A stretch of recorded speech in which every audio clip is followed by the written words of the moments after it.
Vou ler um outro chamado Ônus, depois vou parar.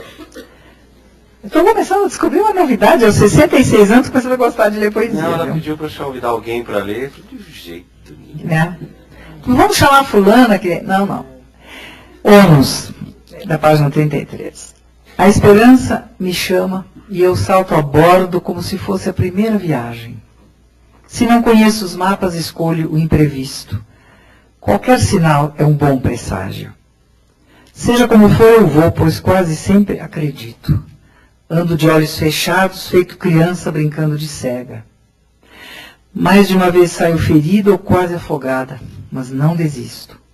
A dor eventual é o preço da vida. Passagem, seguro e pedágio.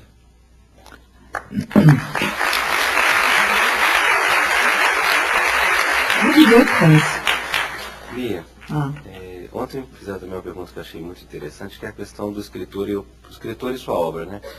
Normalmente, antigamente, quando te perguntavam onde começa o escritor, termina o personagem, tem sempre uma resposta pronta, né? O que você pensa disso hoje?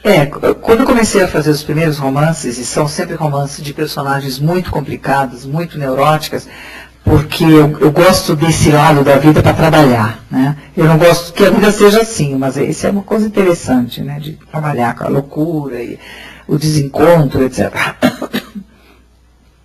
Então, quando me perguntavam o que eu tinha a ver com meus personagens, etc., eu sempre dizia, não tenho nada a ver com meus personagens. E realmente não tenho como biografia, né? Aquelas não são minhas avós, aquele não era meu pai, aqueles não eram meus maridos, os meus filhos não são assim.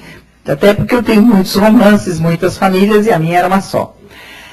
Mas, hoje em dia, né, que eu estou mais, acho que estou mais tranquila nesse sentido, eu digo sempre que eu sou todos os meus personagens. Eles são todos eus possíveis, né? Se eu tivesse nascido naquela circunstância, se eu tivesse aquela personalidade, etc., provavelmente eu reagiria assim. Eu tenho um amor muito grande pelos meus personagens, mesmo os mais doidos, os mais perversos, os mais desgraçados.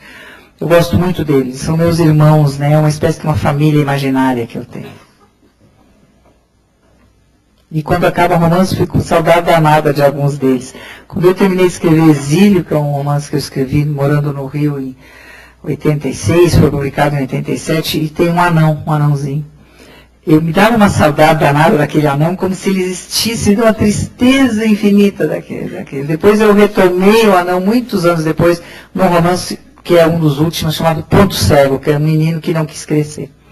Ele mexeu com a máquina do tempo, né? Ele não quis crescer, e aí o tempo passou-lhe uma rasteira. Eu não vou contar a história para vocês lerem.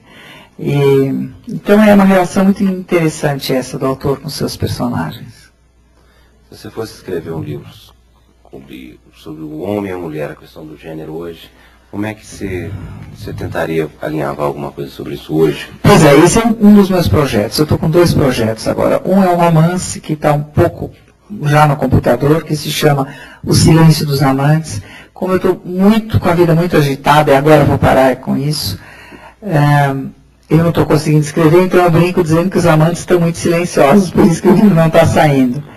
E o outro projeto é um livro sobre gênero, masculino e feminino. Esse seria um ensaio na linha assim, do Perdas e Ganhos, do Rio do Meio, etc. Que, por enquanto, o título provisório, às vezes eu mantenho, é Macho e Fêmea, com aquele ezinho comercial que tem no Perdas e Ganhos. 2 pontos, glória e frustração. Porque é um tema maravilhoso, né? É um tema intrigante, é um tema inesgotável, é um tema estranhíssimo, porque como eu já disse uma vez numa crônica, que eu acho que está no Pensar e Transgredir, não me lembro mais, né? Se não combinamos, por que nos procuramos, né?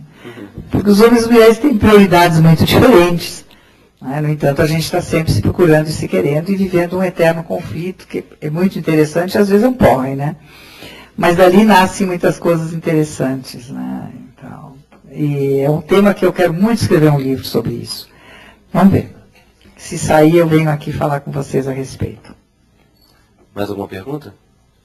A primeira é sobre cinema, se a importância que ele tem na sua vida, assim, diretores que você gosta, tal, filmes. Queria que você falasse um pouco a respeito disso. E a segunda pergunta é sobre a eutanásia, né? dado esses casos recentes que teve, eu gostaria de saber a sua opinião sobre isso. Sobre cinema, eu preciso confessar que não sou uma grande entendida. Eu gosto muito de cinema, né?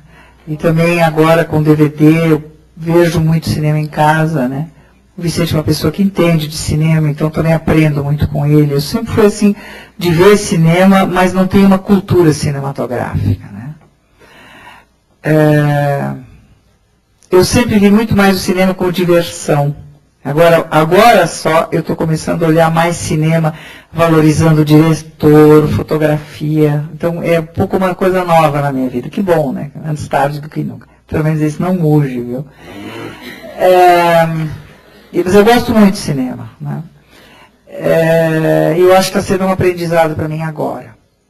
Tem algum filme recente, nacional, que você tenha visto e tenha gostado? Recente nacional que tenho visto e gostado, não. Mas nós vimos no Rio, a semana passada, no começo dessa semana, um francês chamado Herói por Acaso. Maravilhoso. Aparentemente um filme simples. Um ator que não é nem charmoso nem bonito, mas parece que ganhou prêmios, etc. E que é um filme que eu aconselho todo mundo a ver, né? A pergunta sobre a eutanásia é muito complicada, né?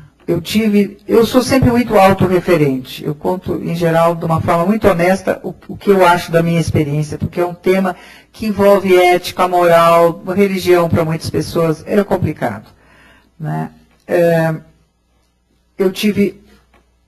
O pai dos meus filhos passou 3 anos inválido em casa, há muitos anos atrás. Ele teve um AVC e ele era um homem ilustre, um grande linguista, Celso Pedro Luft. Ele teve um acidente